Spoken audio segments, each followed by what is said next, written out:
Jonty Gentoo by Julia Donaldson. There once was a penguin called Jonty Gentoo. He lived with his aunts in a pond at the zoo. His aunts told a tale of a land far away, and there where the sun shines all night and all day are thousands of penguins who slither and stroll on the snow and the ice all around the South Pole. Was it a story, or could it be true? I'm going to go there, said Jonty Gentoo. The aunts were adoring, the keeper was kind, but Jonty Gentoo had escape on his mind. He longed for the snow and he dreamed of the pole. To reach it, he said, is my one dearest goal. His aunt said, grow up, eat your fish and talk sense. But Jonty had noticed a gap in the fence. And one moonlit midnight he squeezed his way through. It's time for adventure, said Jonty Gentoo. Jonty kept walking as day followed night. He saw lots of poles, but they didn't look right. A flag pole, a barge pole, a pole for a tent. Not one of them looked like the pole his aunts meant.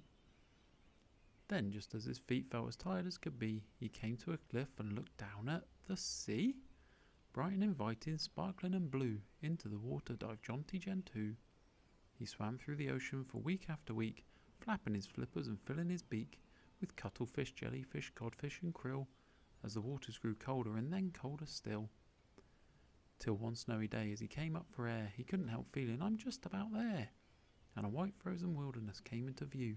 The land of the penguins, said Jonty Gentoo. But where were the penguins, and where was the pole? He waddled for weeks, but he met not a soul. Winter brought darkness, the sun went away, and Jonty felt colder and sadder each day.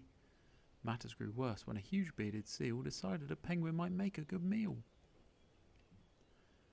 Till a white furry creature appeared and said, shoo, and the seal fled in terror from Jonty Gentoo. Thank you, said Jonty, I did get a scare. My pleasure, replied the enormous white bear, and then added, how else may I help you today? Perhaps, Jonty said, you could tell me the way to the famous South Pole, but the polar bear said that Jonty had come to the North Pole instead. Though there wasn't a pole there as far as he knew. What terrible tidings, said Jonty Gentoo. Winter went by, and when summer came round, a grey and white tern fluttered down to the ground. Good heavens, she cried, what a curious sight. You look like a penguin, but that can't be right. I've never before seen a penguin up here. But at the South Pole, which I visit each year, are thousands of penguins exactly like you. Can you show me the way there? Asked Jonty Gentoo. Yes, said the tern, and she took to the air. So Jonty Gentoo said goodbye to the bear.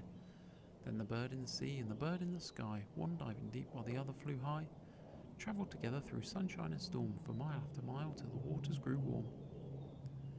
There were swordfish that soared, there were blue whales that blew. This is the life, declared Jonty Gentoo. But Jonty grew tired and his flippers felt sore. He found it too hard to keep up any more. Then look, said the tern who had spotted a boat. On board stood a man in a bright yellow coat. Great Scott, it's a penguin, they heard the man say. Hop in, little penguin, we're going your way. Jonty climbed in and made friends with the crew. So now I'm a sailor, said Jonty Gentoo. At last the boat landed, and there on the shore, black, white and orange, stood penguins galore.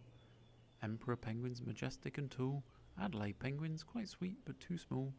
And then round a corner he saw them. Great news! A heartwarming huddle of gorgeous Gentoos.